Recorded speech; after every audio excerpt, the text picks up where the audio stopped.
cette visite aujourd'hui à Montpellier qui fait suite et qui s'inscrit dans une série de visites d'autres communes de France vise à regarder ce qui se passe ailleurs, à interroger d'autres pratiques, sans doute s'inspirer et se servir d'exemple parce qu'il y a des choses particulièrement intéressantes qui se passent dans cette très très belle ville.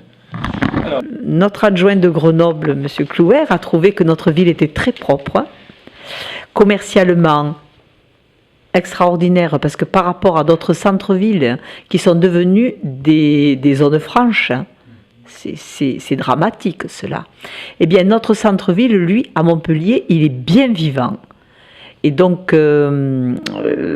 Clouer, voulant s'inspirer, je l'ai amené donc dans le centre-ville. Nous avons fait un petit peu le tour de tout le centre historique. Il a pu constater qu'il y avait très peu de commerces fermés et vacants, très peu de rues mal entretenues. Au contraire, il a trouvé que la ville était dans un état superbe. Et donc, il a été étonné ce matin, il m'en a fait part, de la fréquentation de la ville. La ville était bondée de monde et cela l'a charmé d'ailleurs. Il a été très étonné, ça a été une de ses réflexions. Voilà.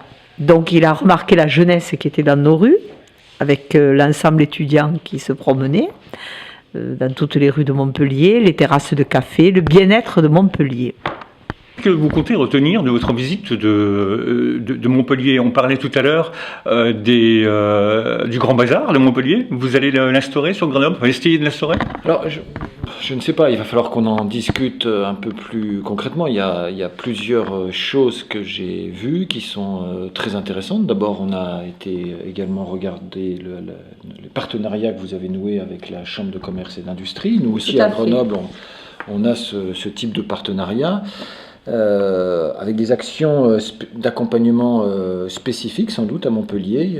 Vous parliez du Grand Bazar qui va être, je crois, cette année ouvert 3 jours d'affilée. Je crois que c'est une... Il ne faut pas oublier que le maire de Montpellier, dans son inquiétude de vouloir évoluer le commerce montpelliérain et de ne pas lâcher prise, il a fait voter un partenariat avec la CCI et avec André Deljari, dont son président, de manière à ce que les efforts soient conjugués, CCI Montpellier, Montpellier CCI. Vous savez que la ville de Montpellier vit surtout avec ses commerces, avec ses bars, donc il fallait maintenir cet emploi. Le maire en a tout à fait conscience, et donc on avait besoin de ce partenariat que nous essayons d'établir avec la Chambre de métier également, parce que ça c'est très important. Pour ces questions de transfert, enfin d'échange au niveau des politiques publiques qui sont liées au commerce, à la dynamique commerciale, je pense qu'il y a effectivement des spécificités locales, mais il peut y avoir également un certain nombre de points communs. Et nous avons sans doute à travailler sur ces points communs, à montrer aussi ce que nous avons entrepris à Grenoble. Nous avons lancé un certain nombre d'initiatives, de belles initiatives qui visent aussi à redresser le commerce grenoblois. Et je pense que nous aurons l'occasion sans doute de les présenter à Montpellier, puisque nous vous invitons bien entendu à venir dans notre ville, mais pour nous aussi de s'inspirer et de regarder ce qui est fait à Montpellier et dans d'autres villes. Là, vous représentez le pays. Hein, voilà, c'est ça, c'est la pression. Et il porte Montpellier au niveau mondial. C'est bien. Voilà. Je pense qu'il y a certaines initiatives prises ici à Montpellier qui sont pertinentes, intéressantes. Je pense notamment au Grand Bazar, qui sont une fois 3 jours au printemps et une fois 2 jours à l'automne, où tous les commerçants du centre-ville élargi d'ailleurs, m'a-t-on dit, participent à occuper l'espace public, les trottoirs, pour proposer leurs produits et faire un certain nombre d'animations. Voilà, c'est une belle animation qui me semble très intéressante.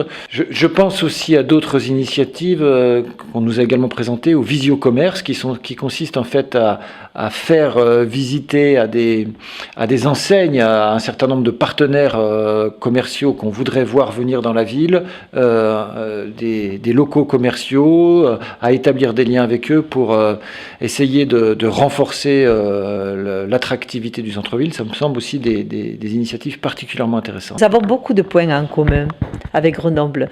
Nous sommes deux listes citoyennes.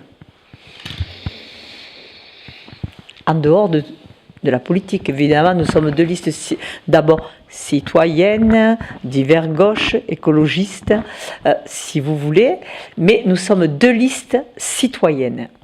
Donc, cela veut dire des gens qui ont réellement envie de travailler, de donner de leur temps aux habitants de leur ville. Je crois que Monsieur l'adjoint au maire va me rejoindre sur cette vision-là. Et ça c'est extraordinaire parce que c'est des idées nouvelles. C'est des idées nouvelles et l'envie de faire changer les choses, de ne pas laisser mourir les choses. Simplement ce n'est pas que de la politique politicienne. Un nouveau logiciel politique. Oui, Voilà, c'est le rapport entre la montagne et la mer, entre Grenoble et Montpellier, c'est évidemment cette citoyenneté. C'est-à-dire que nous sommes un certain nombre d'élus à ne pas être des professionnels de la politique. Moi-même, avant d'être élu, j'étais un citoyen comme un autre citoyen, et je suis arrivé aux responsabilités politiques par évidemment la voie des élections, parce que nous avions envie de faire changer les choses. Nous avions envie de proposer une autre façon de voir la politique, plus proche sans doute des citoyens, plus proche de leurs préoccupations. Sur la question du commerce, sur la question des activités commerciales, je vois un rapport entre la mer et la montagne au niveau sans doute du tourisme et des réflexions que nous devons avoir sur des politiques touristiques. C'est des réflexions que nous menons à Grenoble au niveau de la métropole. Je crois et j'imagine qu'au niveau de votre métropole, c'est exactement la même chose. Et nous avons voté d'ailleurs récemment, je vous le présenterai à l'occasion, un schéma directeur de développement du tourisme local à Grenoble.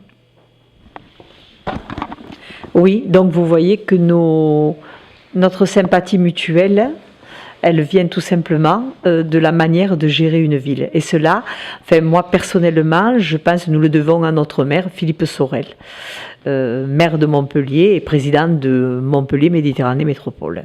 C'est une idée, une génération d'hommes politiques qui est tout à fait nouvelle. Voilà les constructions de Ricardo Bofill. Antigone. Voilà, Antigone. Magnifique. Ricardo Bofill. C'est magnifique, hein. On sent la patte architecturale du maître. On voit qu'on pénètre là dans un quartier. On aime ou on n'aime pas. On le garde en mémoire. On le garde en mémoire. Alors, les échelles de la ville. C'est la fin du polygone qui est les échelles. Et là, il va falloir... La fameuse place du nombre d'or. On l'a raté. C'est difficile, ça va vite. Le commerce, c'est un engagement de vie, c'est un engagement total, c'est un engagement qui, bien au-delà d'un métier, engage souvent une famille, engage souvent des proches. Et sans les commerçants de centre-ville, je pense à eux particulièrement aujourd'hui, puisque nous avons, et je vous en remercie, visité le très très beau centre-ville de Montpellier. Sans ces commerçants-là, eh bien un centre-ville, ça n'existe pas. Et donc je me bats pour que à Grenoble, nous puissions développer, redynamiser le centre-ville de Grenoble. C'est ce que nous faisons tous les jours, c'est aussi l'objectif des commerçants grenoblois, et c'est le sens de ma visite ici.